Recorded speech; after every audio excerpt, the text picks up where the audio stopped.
My name is Emily Harris, and at 36, I finally understood that my place in my own family had always come with strings. At my parents' 37th anniversary dinner, my father led me away from the garden tables and pointed into a storage garage. He told me the chairs outside were for extended family, as if I had not spent 4 months building the whole celebration. Every cousin, every uncle, every in-law had a gold chair under the lights, including the cousin who had stolen from my grandmother. I was the only one left beside oil cans and a broken mower. What nobody knew was that the flat silver parcel under my arm was worth more than the party itself. What I did with it cleared their house out in less than a month. Welcome back to Dull Pain Stories, where quiet people stop holding up tables for families who never saved them a seat. I should explain who I was before I explain what I did. I am a CPA, and forensic accounting is my specialty. My work is the kind where you sit beneath fluorescent lights with 16 months of bank records and find the false line hiding on page 11. I built that career through a county college night program, weekend bookkeeping jobs, and a public library card I used until the plastic split at the corner. Nobody paid my way. Nobody signed a loan. Nobody called to ask whether I had groceries. That matters because in the Harris family, I was never treated like the daughter anyone had to worry about. I was the daughter who worried for everyone else. If a bill sat unopened, I found it. If Thanksgiving needed a head count, I made the sheet. If Grandma Evelyn needed her blood pressure medication picked up or her furnace checked before the first freeze, I drove 47 minutes and took care of it. I did not do it because someone requested help. A request would have meant they saw the work. I did it because I had been doing it since I was 20. Once, my mother looked across a counter buried in envelopes and said, "You're good with all this stuff." That was the entire appointment.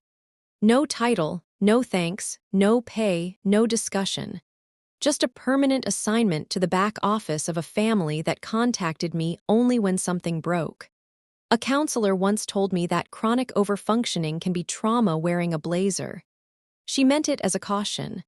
I absorbed it like a resume bullet. So when my parents' anniversary came up, everyone assumed I would make it happen. I reserved the site. I hired the caterer.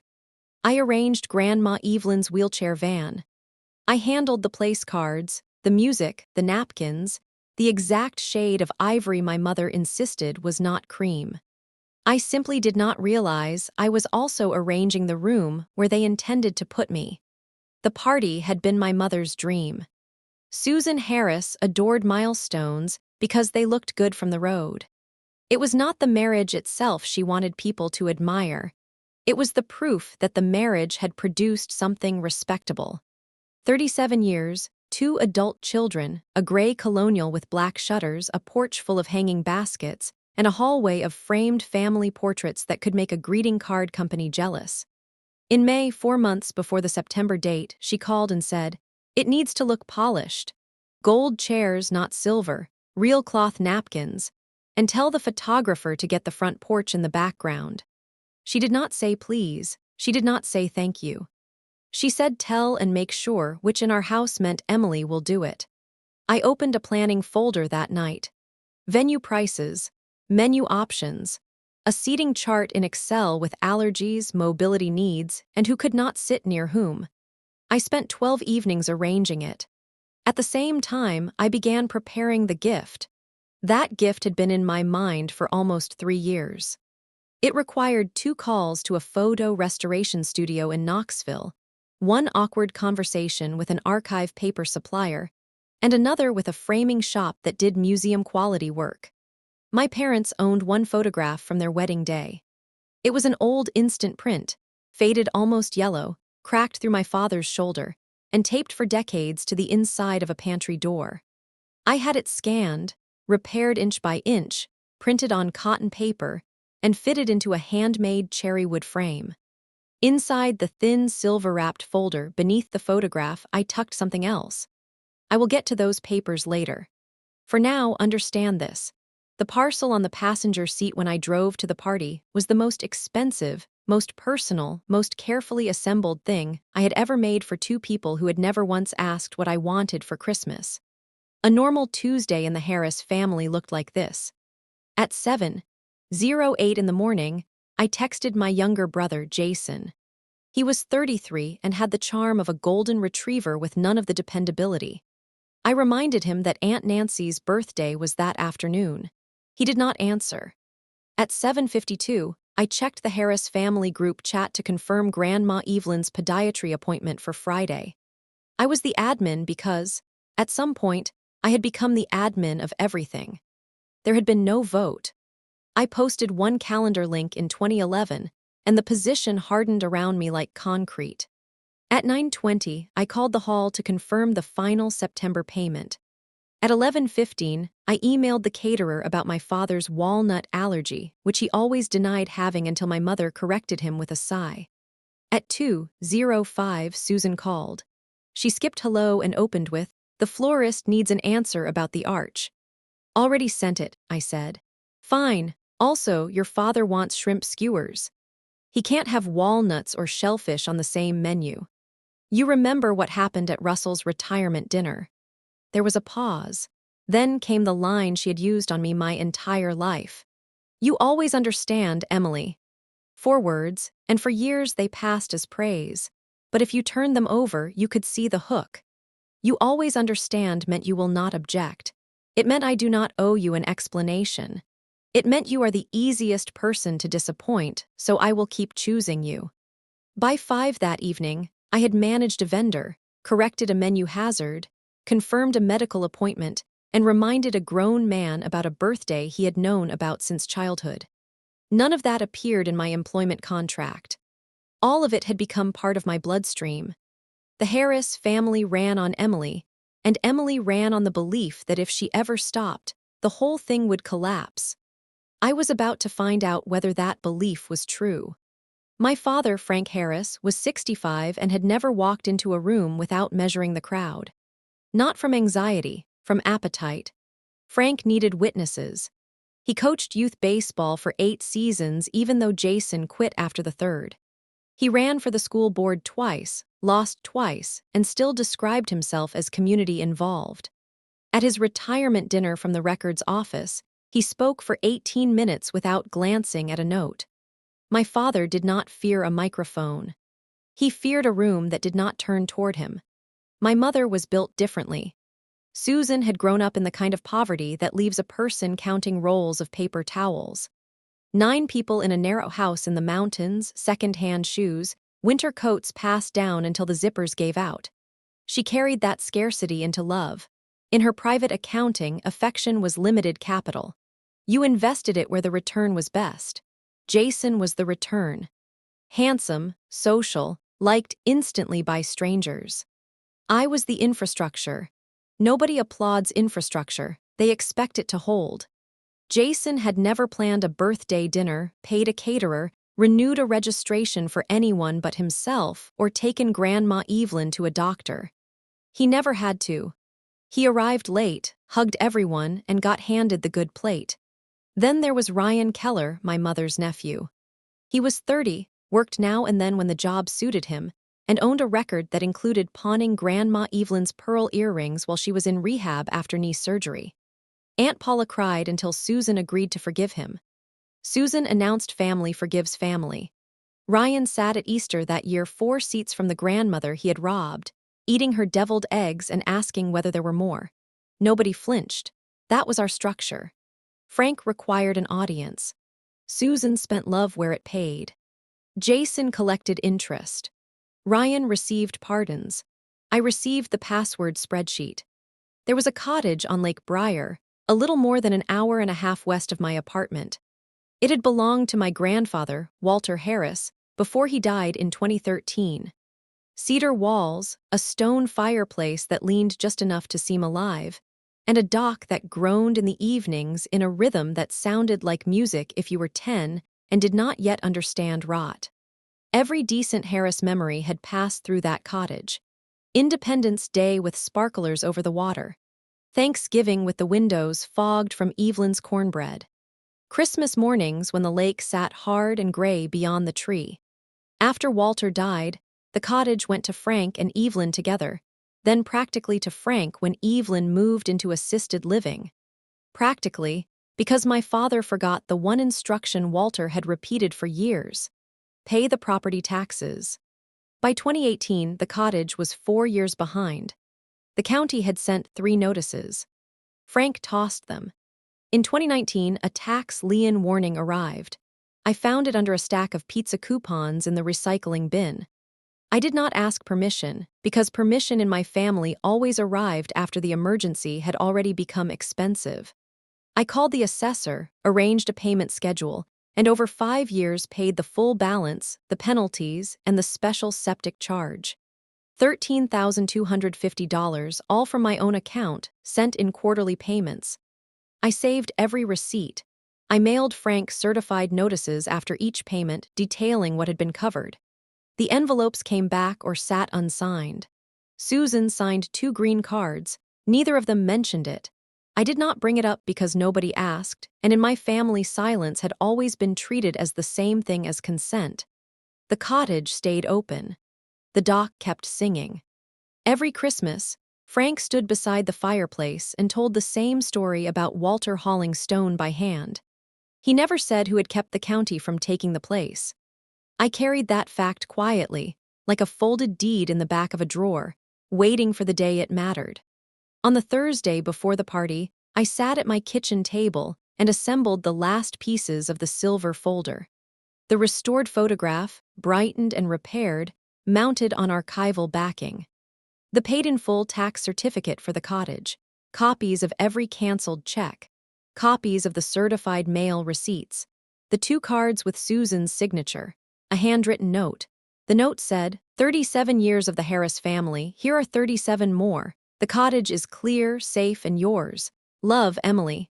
I tied the folder with linen cord. It was thin enough to lie flat across my knees.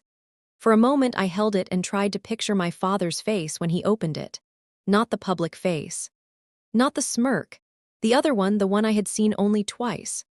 Once when Walter died, and once when Jason hit a walk-off double in 8th grade and Frank forgot to perform for anyone else.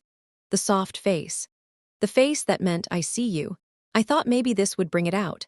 I thought 37 years of marriage, 5 years of quiet tax payments, and 1 rescued wedding photograph might finally add up to enough. Enough for what? I could not have answered then. A real seat, maybe.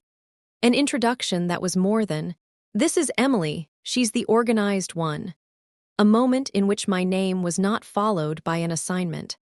I set the package on my passenger seat the next morning and drove to the venue with the windows cracked and a fragile feeling in my chest.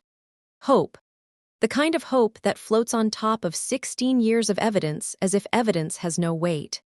If you have ever carried something handmade into a family gathering, something you built out of devotion, you know how delicate that walk can be. The celebration was in the rear garden of Maple Grove Hall on Alder Street, the place with the white trellis and the parking lot that smelled like cut grass in September. I chose it because my mother wanted tasteful but not snobby, which meant expensive but with easy parking. There were 68 guests. Gold Chaivari chairs with cream cushions. Round tables under white linen. A local string trio I found through a neighborhood arts board for $720. The photographer was already near the porch when I arrived, taking wide shots of the floral arch I had designed with the florist across 6 emails and a messy folder of reference photos. It looked exactly as it should. Everything did.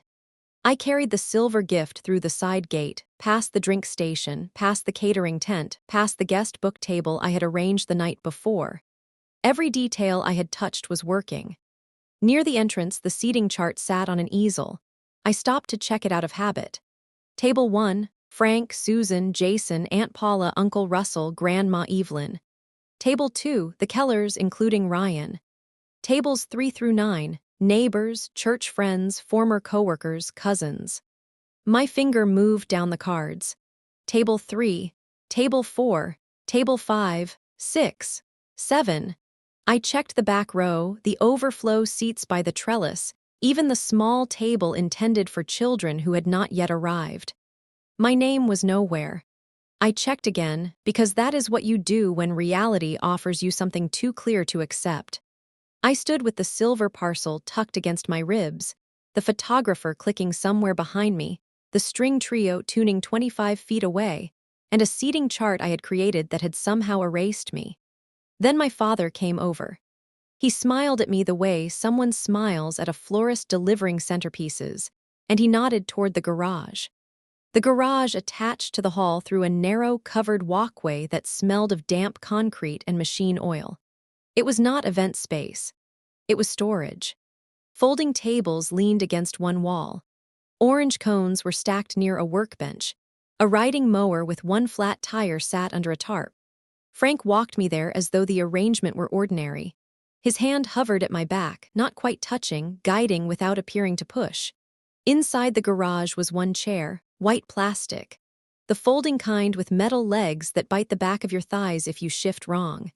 It stood between a paint-splattered bench and a row of traffic cones. No table. No plate. No card with my name. A fluorescent tube buzzed overhead. A dark stain spread across the ceiling in the shape of a mitten. I noticed that because I was not looking at my father's face. If I looked, I would see the smirk. If I saw the smirk, I would have to decide what to do. I was not ready yet. "It's just for extended family," he said. He delivered it like policy, as if a seating chart were a boarding pass and I had not qualified for the main cabin. As if the garage were a reasonable compromise and I was expected to appreciate the logic. Through the wall, the trio began the opening piece. Handle. I had chosen that arrangement. I had sent the group leader 2 revised lists before settling on it. Now I listened to it through cinder block, beside a mower, holding the gift I had spent years creating, while my father straightened his cuffs and returned to his gold chair. I sat. The chair pinched immediately. I balanced the silver folder on my lap and looked through the open walkway toward the garden. From that angle, I could see half the reception. Aunt Paula smoothing her scarf. Jason arriving late with a bottle of wine he had definitely bought at the closest gas station. Grandma Evelyn at table 1, hands folded on the blanket over her knees, scanning the garden the way she always did when she was looking for me. And I could see Ryan Keller at table 2, sprawled in a gold chair with his knees wide, laughing at something Uncle Russell said. Ryan, who had taken Grandma Evelyn's pearl earrings, the ones Walter gave her in 1976, and sold them at a pawn shop off Highway 26 for $260. Ryan, who had never apologized because Susan told everyone he had been under pressure and we should move on. Ryan had a chair. Ryan had a place card. Ryan had a champagne flute, a cloth napkin, and a clean view of the flowers I had designed. I had a folding chair beside a can of primer. Music filtered through the wall. Glasses chimed. Someone began a toast I could not hear. The celebration I had built from 12 late nights, a planning folder, and $720 of strings was happening 25 feet away while I watched through a passageway like hired help waiting for instructions. I sat there for 13 minutes. I know because I counted. In those 13 minutes, not one person came looking for me. Not Jason, not my mother, not Aunt Paula, not one cousin who had texted me all week asking what time to arrive. Nobody. That was the answer to a question I had avoided asking for 16 years. People expect a scene when they hear what happened next. They imagine a glass thrown at the wall, a speech in front of the cake, a dramatic march through the tables while everyone gasps. That is not what happened. What happened was math. I sat on that plastic chair and added it up. 16 years of appointment reminders, vendor calls, password resets, menu planning, prescriptions, holiday schedules, and emergencies that somehow always landed in my lap. 5 years of paying taxes on a cottage my father called his legacy. $13,250. Almost 3 years of restoring a photograph. 4 months planning an anniversary dinner. 1 garage. The sum did not become rage. It became clarity. I had not been excluded from the party. I had simply never been considered a guest. I had mistaken usefulness for belonging, and that mistake had taken my Tuesday nights, my Sunday mornings, every holiday I organized and barely experienced, and a version of myself that might have known sooner what rest felt like. The chair bit the side of my leg again. I shifted and looked down at the silver folder. Inside was the most generous thing I had ever assembled. A rescued memory and a rescued future tied together with linen cord. I had made it for people who placed me beside a lawn mower. The worst part was not even the garage. The worst part was that they expected me to remain there. They expected me to sit quietly through the speeches, appear afterward to help break down the tables, and say nothing, because I always did. Because I always understood. That was when arithmetic became a decision. Not a hot decision, not one made with shaking hands. A quiet decision like a key turning inside a lock you did not know you owned. I stood. The folding chair scraped the concrete and the sound echoed around the garage like the period at the end of a sentence. I picked up the silver folder, tucked it beneath my arm, and walked through the covered passage into the garden. I did not hurry. I did not stomp. I walked the way I walk into an audit meeting, steady, even, shoulders level, eyes forward. The trio had paused between songs.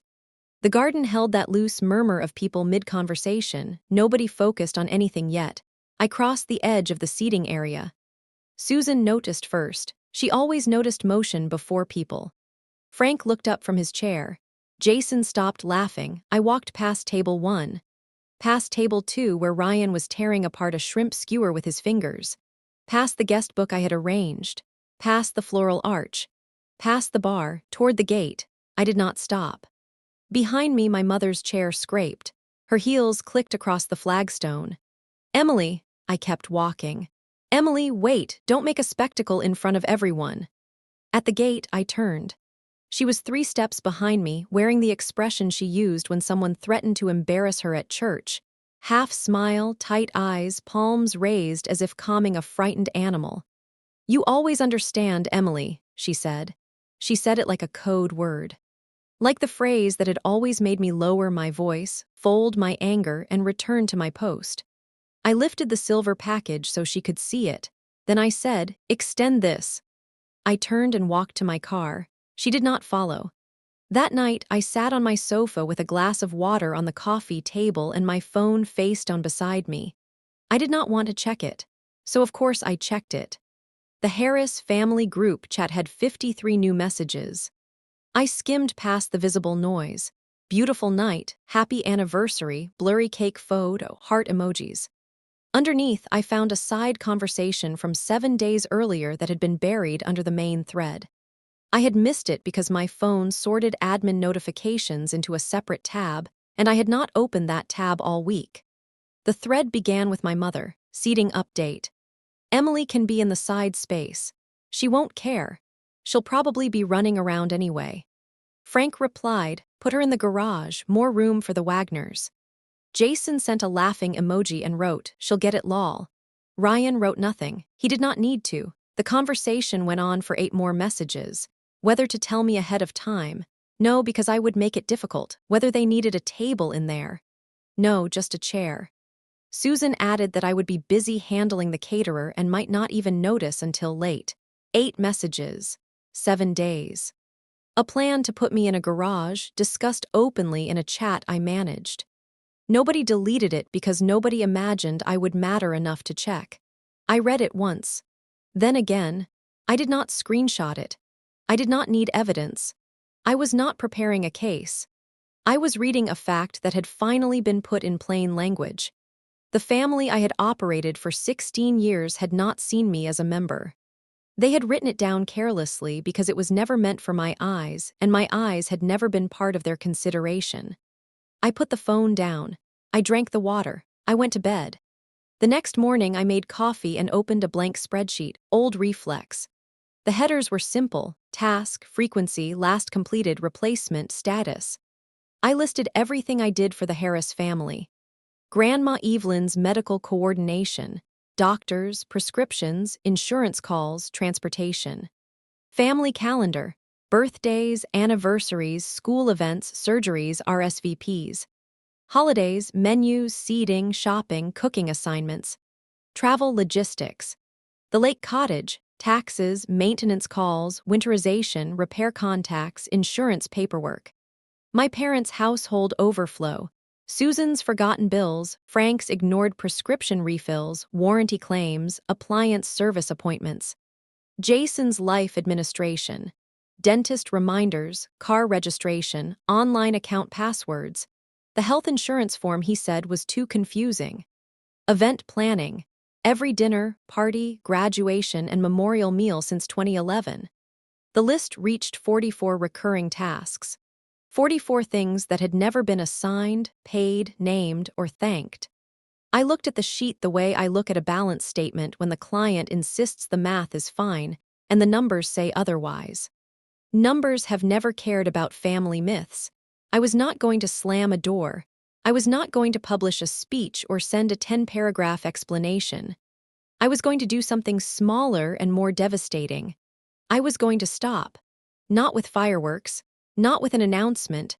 I would remove myself as admin. Cancel the reminders. Let calls go to the people whose names were actually on the accounts. If the Harris family had been running on Emily, then the Harrises were about to learn what happens when the engine gets out and the car keeps moving toward traffic. On Monday morning, I made myself no longer admin of the Harris family chat and left the thread. I said nothing. By Tuesday evening, 3 people were asking about Grandma Evelyn's Friday podiatry appointment. Nobody knew the time. Nobody knew the address. Nobody remembered that Evelyn needed the north entrance because the south one had a raised lip that caught the front wheels of her chair. I knew it because I had taken her there 13 times. On Wednesday, I called Grandma Evelyn directly. Not through Susan. Not through the chat.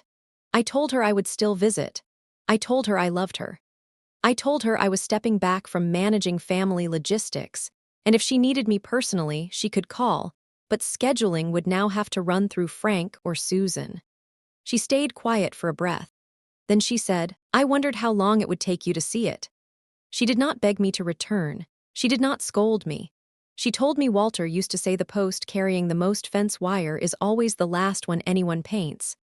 After we hung up, I cried for 7 minutes. Then I stopped, opened my laptop, and emailed the hall, the caterer, the photographer, and the musicians. I redirected all remaining invoices, follow-ups, and refunds to my mother's email.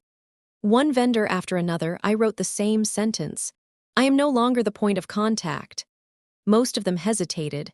The caterer replied, "I thought you were the organizer." Exactly. The family chat went silent for 4 days. No one posted a new calendar link. No one asked why I had left. The system simply stopped updating, like a clock no one realized needed winding. The first crack showed up on Friday. Susan called the podiatrist's office to adjust Evelyn's appointment and learned the online account had been created under my email. She did not know the login. She did not know the insurance authorization number. She called me at work. I let it go to voicemail. The second crack came the following Sunday when Maple Grove Hall emailed Susan about the post-event cleaning deposit. Susan did not know there had been a deposit. She did not know the amount, the bank account, or the refund timeline. She called Frank. Frank called Jason. Jason texted me, "Hey, can you fix the hall thing?" I did not answer. The third crack was quieter and deeper. The shared calendar I had kept for 7 years with color-coded entries for birthdays, doctor visits, travel, school concerts, and family dinners stopped being useful. Aunt Paula's birthday passed with no message from my parents' side. Uncle Russell missed the prep call for a procedure because no one reminded him. A plumber I had scheduled 3 weeks earlier came to my parents' house on Monday morning, and Frank opened the door in sweatpants with no idea why a stranger was holding a tool bag on his porch. For 16 years, I had been the reason nothing fell apart. Nobody noticed because that is what invisible work does when it succeeds. It disappears. 3 weeks after the anniversary dinner, nobody in my family had called to apologize. They had called 13 times for technical support. During the first 3 weeks, the messages were practical. Passwords, addresses, invoice amounts, pharmacy refills. In week 4, they changed. They became irritated, injured, entitled. Susan called on a Tuesday evening, her voice sharp in the way it got whenever embarrassment had nowhere else to go. Emily, why didn't you finish the caterer refund? They're saying we still owe $280. I listened, then said, I'm not the office anymore, I'm just family now. Silence. What is that supposed to mean? It means the caterer's number is on the invoice. The invoice is in your email. She hung up. Frank's version came 2 days later, louder and less organized. Your mother is losing her mind. The house is a mess. The calendar disappeared. What exactly are you trying to prove? Nothing, Dad. I'm not doing the job anymore. After everything we've done for you, he stopped. Not because he understood what he had said, but because he could not finish it with examples. What had they done for me? He could not name a single tuition payment, a single emergency he had handled, a single sacrifice made for my life. The sentence hung open like a wire cut loose from its pole. Jason did not call. Jason texted, "This feels a little extreme, don't you think?" I wrote 3 replies and erased each one. Then I put my phone in the kitchen drawer and walked around the block. When I came back, Susan had created a new group chat without me as admin. It was called Family Coordination. It had no calendar links and 17 complaints. On Sunday, I drove to see Evelyn at Brookhaven House, the assisted living place off County Road 18. She was in her room by the window with a crossword puzzle and tea gone cool beside her. When she saw me, her face brightened slowly like a lamp being turned up. "There's my girl," she said. I sat at the edge of her bed and told her everything. The garage, the side thread, the spreadsheet, the decision to stop. She listened without interrupting. Evelyn had always known how to let a person finish. When I was done, she set down her pen. "Your mother was like that once," she said. "Like what?" "When she married your father, she took over my side of the family. Holidays, thank you cards, meals after funerals, all of it. My sister Marion called her the secretary. Susan hated that. She said she would never make her own daughter feel like hired help." Evelyn paused. "Then she had you, and you were so capable." I think she forgot what it felt like. It was the nearest anyone had ever come to explaining my mother, not excusing her, explaining her. Susan had once been the extra chair. She had escaped by handing that chair to me. That did not repair the garage. It did not erase the chat thread or the unpaid labor. But it made her human, and I needed her human. The alternative, that she had simply chosen cruelty with a clear mind, was a door I was not ready to open. Evelyn reached for my hand. "You keep that cottage cared for, you hear me? Walter would have wanted you there." I squeezed her fingers. At 89, my grandmother was still sharper than all of them. The cottage problem arrived 6.5 weeks after the party, on a cold Monday in October, in the shape of an envelope from the county assessor. It was addressed to Frank Harris. I know because Frank called me at 7:32 in the morning, already furious. "There's a special assessment on the cottage. $4,600. Did you know this was coming?" I knew. I had been tracking it for more than 2 years. The county was upgrading the sewer line along the Lake Road, and every owner on that stretch owed a proportional share. I had set aside money for it in my own savings before the party. I had flagged the deadline in the shared calendar, the one no one had looked at after I left. "It's due November 10th, I said. "You have about 5 weeks." 5 weeks. "Emily, you can't just, why didn't you tell us?" "It was on the calendar." "What calendar? The one you walked away from? The one nobody checked?" He went quiet, then he said, "You need to handle this." No, the word was small, but it hit the room around me like a dropped stone. I had said no to clients, clerks, salesmen, strangers. I had never said it to my father about family work. "No," I repeated. "I'm not handling it. The cottage is in your name, the assessment is in your name. The county office is on Parker Avenue. They are open 9 to 4 on weekdays." He hung up. I sat at my kitchen table and stared at my hands. They shook, but not from fear, from the strange weight of nothing. I had put down the last box, and my arms did not know what to be without it. The next shift began at my friend Sophie's house. Sophie was a family therapist with a small practice in Asheville, and she had been listening to my story over cheese, crackers, and wine when she said, "You know there are thousands of women doing exactly what you did." She meant it professionally. I heard it personally. Women who ran family systems without pay. Women who were the first call when someone panicked and the last name on the seating chart. Women who confused being essential with being valued until the difference finally cut deep enough to see. I asked Sophie whether she had ever thought about a support group for them. She looked at me over her glass. I've been waiting for someone to ask. We held the first meeting on a Wednesday night in late October in the back room of a coffee shop on River Street. 8 women came. 2 daughters, 3 sisters, 1 aunt, 1 cousin, and 1 grandmother who had been running her son's household for 23 years and had not been invited to his anniversary dinner. We did not call it therapy. We called it the spare chair because every woman in that room had been placed somewhere out of sight while the people she carried enjoyed the table. The first woman to speak was Angela, 52, an office manager from Glenfield. She looked around and said, "So I'm allowed to sit down." She said it as if asking permission to breathe. The room went silent. Then somebody laughed. Then somebody cried. Then all of us sat with paper cups of lukewarm coffee and felt something I had not felt in years. Scene. The spare chair met every other Wednesday after that.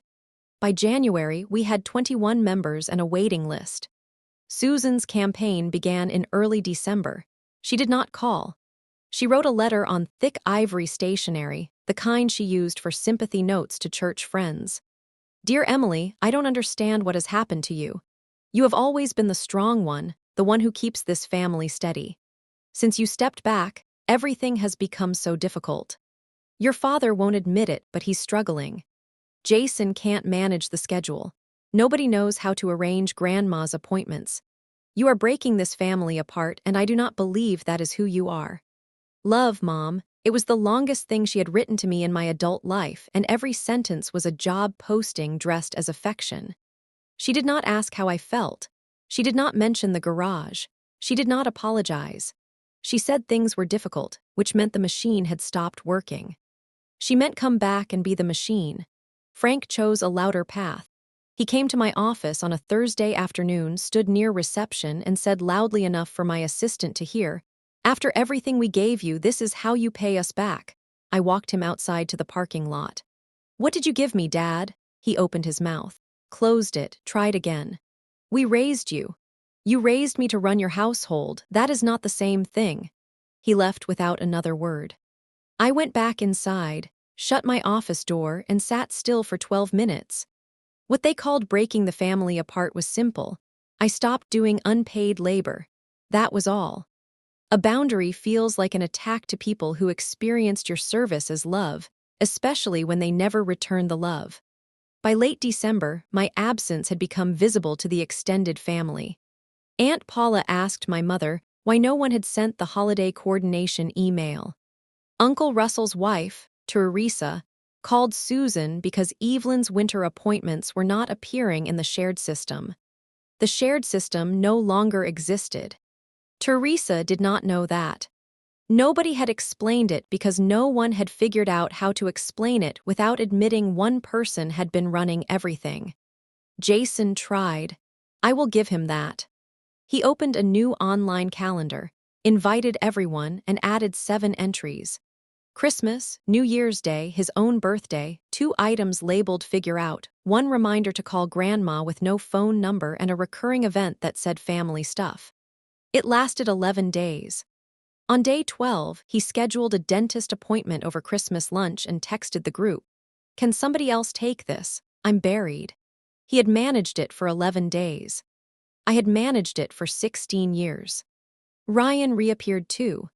Aunt Paula added him to the new chat, and within 24 hours he posted a fundraiser for car repairs on a vehicle he had somehow bought without steady income. 3 people donated. Jason was one. The Harris family was now a system without its engineer. Appointments slipped. Bills went to old addresses. The Christmas ham was picked up on the wrong morning because nobody confirmed the order. Frank carved it in silence. Susan smiled through dinner the way she smiled through anything that threatened the family image, as if the curtains were straight and therefore the fire behind them did not count. Grandma Evelyn's 90th birthday was January 9th. Susan planned it, which meant she called the restaurant Evelyn had eaten at for years and reserved a table for 14. She did not ask about Evelyn's sodium restriction. She did not arrange wheelchair transport. She did not call half the grandchildren. She simply posted the date in the new chat. I found out because Evelyn told me, "Your mother says there is dinner." She did not want dinner at a restaurant. She wanted the cottage. She wanted cornbread, the stone fireplace, and the sound of the dock when the wind came across the lake. But the cottage was tangled in a different problem now. Frank had not paid the special assessment. The November 10th deadline had passed. The county had added a 10% penalty. Frank ignored the second notice the way he ignored any task that required attention without applause. Susan called 3 days before the birthday dinner. "Your grandmother wants you there. Will you come?" I said yes. Not for Susan. Not for Frank. For Evelyn, who had never stuck me in a garage, never introduced me as the organized one, and never demanded understanding without giving any back. I agreed to sit at that table once more. But I would not arrive empty-handed, and I would not arrive unaware. Over the next 2 days, I prepared, not a gift this time, a plain manila folder. Inside were tax records, vendor invoices, and a printed timeline of every repeating task I had completed for the Harris family from January 2011 through the anniversary party. 44 items, 16 years, 0 acknowledgement. If they wanted a family conversation, they were going to get one. The restaurant was called Hearth and Bramble, a farm-to-table place on the old county road with exposed brick, amber pendant lights, and a menu that used the word "gathered without shame." 14 Harrises and Kellers sat around a long oak table. Frank at the head, Susan beside him, Jason next to Susan, Aunt Paula and Uncle Russell, Teresa, Ryan somehow, 2 of Evelyn's friends from Brookhaven House, me at the far end beside Evelyn's wheelchair. I had brought something else with me. Not the manila folder. That was in my bag. I had brought the white folding chair from the garage. The week before, I had gone back to Maple Grove Hall and asked the manager whether I could buy it. He laughed and told me to take it. They were replacing the damaged ones anyway. I carried it into Hearth and Bramble and leaned it against the wall behind my assigned seat, which predictably was the chair nearest the kitchen doors. I did not unfold it. I just left it there, scuffed, white, impossible to pretend not to see. Susan saw it first. Her eyes moved from the chair to my face and back again. She said nothing. Frank did not notice because Frank noticed only what reflected him. Jason glanced at it, then stared into his water glass. Evelyn touched my wrist. "Good," she whispered. The table filled. The server took drink orders. Warm light spread across the oak. I sat with a folding chair behind me and the folder in my bag, waiting for the moment I knew would come. In the Harris family, it was never a question of whether someone would ask me to fix something. Only when. It took 26 minutes. Frank waited until the appetizers had been cleared and the room had settled into that comfortable middle of dinner, when people are loose enough to say what they should have kept down. He leaned forward and looked at me from the head of the table. "Emily, we need to discuss the cottage." The table quieted, not because anyone respected the topic, but because Frank had used his patriarch voice. It sounded like a request and landed like an order. "The assessment is overdue," he said. "There's a penalty now. Nobody can get into the tax account because apparently you set everything up under your information." "I did," I said, "because I was paying it." "Well, we need you to transfer it back." "Transfer what back?" "The account, the login. Whatever you did with the taxes, that cottage is family property, Emily. It belongs to all of us." I looked at him. He was doing what he always did, revising the past while speaking. My labor had become his inheritance. The cottage belonged to everyone, but the tax debt had belonged only to me. "You'll always be family," Frank said. Then came the sentence that showed the bones of the whole arrangement. "When we need you." He said it like praise. Like I was a reliable contractor available on short notice. Faces shifted around the table. Aunt Paula stared at her plate. Teresa looked at Uncle Russell. Jason looked at his phone. Ryan studied the bread basket. Susan watched me with that tight smile she used when she could sense a mess coming but hoped good manners would smother it. I reached into my bag and placed the manila folder on the table. I did not stand. I did not raise my voice. I opened the folder and turned the first page outward. This is every recurring task I handled for this family from 2011 to the anniversary dinner, I said. 44 items. Grandma Evelyn's medical schedule, insurance calls, prescription refills, transportation, the family calendar, birthdays, holidays, RSVPs, every party, every graduation dinner, vendor management, dad's medications, mom's warranty claims, Jason's car registration, household repairs, travel plans. I turned the page. This is the cottage. In 2019, I found a tax lien warning in the recycling bin. 4 years of taxes were unpaid plus penalties. I paid $13,250 over 5 years. I sent certified letters after each payment. Most came back. Mom signed for 2. The receipts are here. I turned another page. And this was supposed to be your anniversary gift. From the bottom of my bag, I took the silver folder. It was still wrapped, though the linen cord had flattened from months in my closet. I untied it and opened it on the table. The restored wedding photograph lay on top. Frank and Susan in 1987, standing outside the courthouse in borrowed-looking clothes, young and frightened and holding hands. Beneath it were the paid-in-full certificate, the canceled checks, the certified mail receipts, and the green cards with Susan's signature. The note was still there. 37 years of the Harris family. Here are 37 more.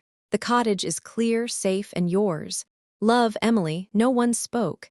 Evelyn's hand rested on my arm. Aunt Paula covered her mouth. I looked at my father. You put me in a garage the night I was going to give you this. You sat me on a folding chair between a lawn mower and spray paint. You planned it in a group chat. You joked about it. And you did it because you believed I would understand. I let the silence breathe. I do now. Frank's face moved through surprise, calculation, and anger. The calculation lasted only half a second, but it mattered. He was choosing between apology and attack. He chose attack because apology would mean the garage was wrong. And if the garage was wrong, the system was wrong.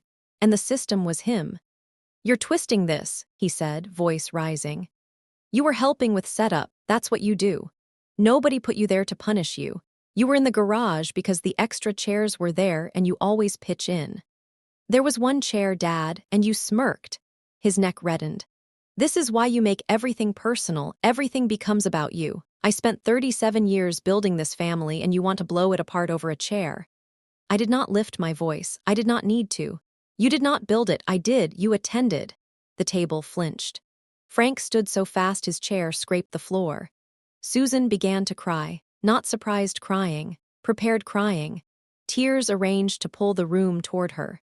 Emily, please, she said. You always understand, we never meant, I finally do. Those 3 words closed the script. Susan had no next line after you always understand because no one had ever refused the cue. Jason stared at the tablecloth. Ryan shifted in his chair. Aunt Paula turned toward him with a look I had never seen from her before. While we're speaking honestly, she said, where did my mother's earrings actually go? The table did not explode into chaos. It cracked open into truth. I sat at the far end beside the woman who had always seen me with the white folding chair leaning against the wall behind us. It's just for extended family, I said to Frank. So extend this. He did not smile. For the first time in his life, my father had no room full of people willing to be his audience. I closed the folder. Then I placed the photograph and the tax documents in front of Evelyn. This was always for you, I said. Evelyn looked down at the restored image of Frank and Susan on the courthouse steps.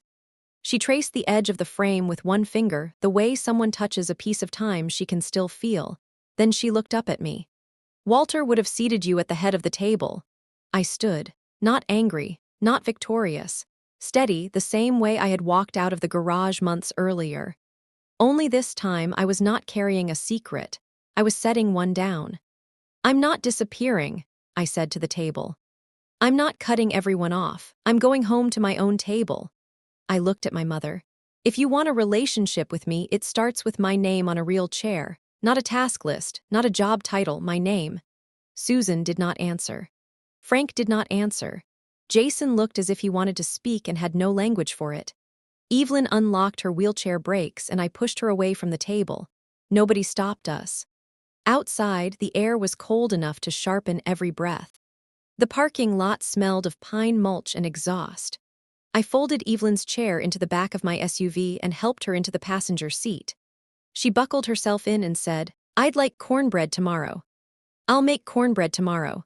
We drove through the dark with the heater on and the radio off.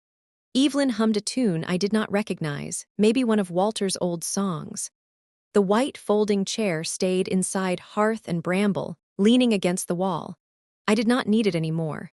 The fallout was easy to measure.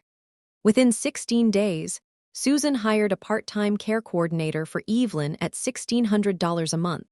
The anniversary caterer sent a collection notice over a deposit nobody had processed. Jason let his car registration expire and got stopped on Highway 14. The cottage assessment, now $5,060 with penalties, sat on Frank's kitchen counter beside unopened mail until a second county warning forced him to pay in February. Ryan's fundraiser collected $340. Aunt Paula blocked him in the new group chat after the earring question led to a text argument in which he wrote, "They were just in a drawer." The Harris family learned what it costs to run a household when the person doing the running stops volunteering. It costs money. It costs time. It costs the comfort of never asking who remembered what everyone else forgot. Most of all, it costs the old story. Things did not just work. The machine was not self-sustaining. The machine had a name. The name was Emily. By March, the spare chair had 28 members. We had outgrown the coffee shop and moved into a community room at the Unitarian Church on Hawthorne Avenue. Angela, the office manager from Glenfield, brought banana bread to every meeting and called it the only bread she baked for people who noticed. Sophie facilitated. I mostly listened. I was learning how to sit in a room without managing it. My practice grew. I accepted 4 new forensic accounting clients. I painted my kitchen a warm green. I went to dinner with a man named Daniel who did not ask me to organize anything, not even the restaurant. He chose the place, made the reservation, and pulled out my chair. I nearly cried. Evelyn came to my apartment on Sundays. I made cornbread every time. She sat at my oak table, the one I bought at an estate sale in Fairview, and told stories about Walter, the lake, and the way the dock sounded in early summer. I sat at the head of the table. Nobody placed me there. I simply pulled out the chair and sat down. On a Sunday in April, after dinner, Evelyn and I lingered at the kitchen table. The restored wedding photograph from the silver folder hung in my hallway. Evelyn had insisted. "Your parents can have it when they earn it," she had said with the quiet authority of a woman who had outlived almost everyone who underestimated her. The frame caught the evening light. Frank and Susan, 1987, courthouse steps, borrowed clothes, hands clasped like they were terrified and brave at the same time. I looked at it on my way out the door each morning. Not with anger, not with longing, with recognition. Love without respect is only labor. And I was done working for free. That night, Evelyn patted the table once and said, "This is a good seat." I looked at the chair beneath me, solid and ordinary and mine. "Yes," I said, "it is." Then I cleared 2 plates, packed cornbread for her breakfast, and drove her home.